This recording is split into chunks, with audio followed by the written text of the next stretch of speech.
امریکی مصنف ڈینیل مارکے اپنی کتاب نو ایگزٹ فرام پاکستان میں لکھتا ہے کہ ہم امریکن پاکستان کو نہیں چھوڑ سکتے۔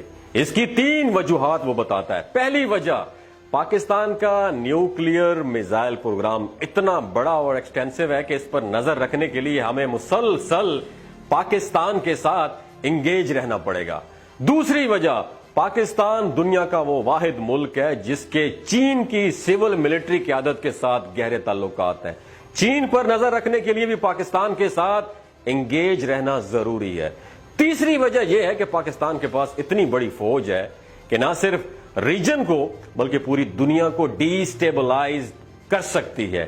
پاک فوج پر نظر رکھنے کے لیے بھی پاکستان کے ساتھ انگیج رہنا ضروری ہے۔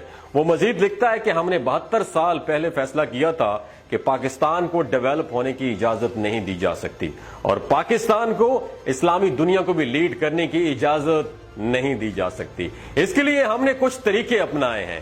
وہ یہ کہتے ہیں کہ پاکستان کو اتنا ڈی سٹیبلائز کرو کہ ہم اسے مینج کر سکیں، جس طرح پاکستان میں اس وقت وہ وہاں پہ بیٹھ کے ہمیں مینج کر رہے ہیں۔ اور ڈی سٹیبلائز اس طرح کرتے ہیں کہ ہم پاکستانی لیڈروں کو خرید لیتے ہیں، جن میں پولیٹیکل لیڈرز، سول بیوروکریسی کے افسران اور جرنلسٹ بھی شامل ہیں اور میڈیا ہاؤسز بھی شامل ہیں۔ ڈینیل مارکے اپنی کتاب میں لکھتا ہے کہ پاکستانی لیڈرز خود کو بہت تھوڑی قیمت پر بیچ دیتے ہیں، اتنی تھوڑی قیمت کہ انہیں امریکہ جانے کا ویزا مل جائے یا ان کے بچوں کو اسکالرشپ مل جائے، اور اتنی چھوٹی چیز پر وہ پاکستان کے مفادات بیچنے پر تیار ہو جاتے ہیں۔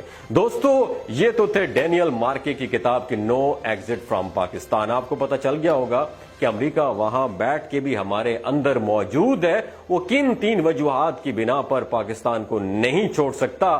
فیصلہ ہم نے کرنا ہے۔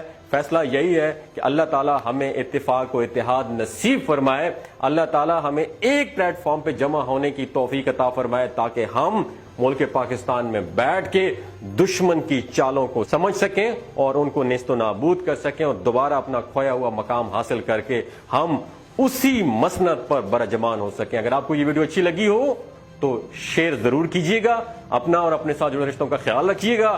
اللہ حافظ۔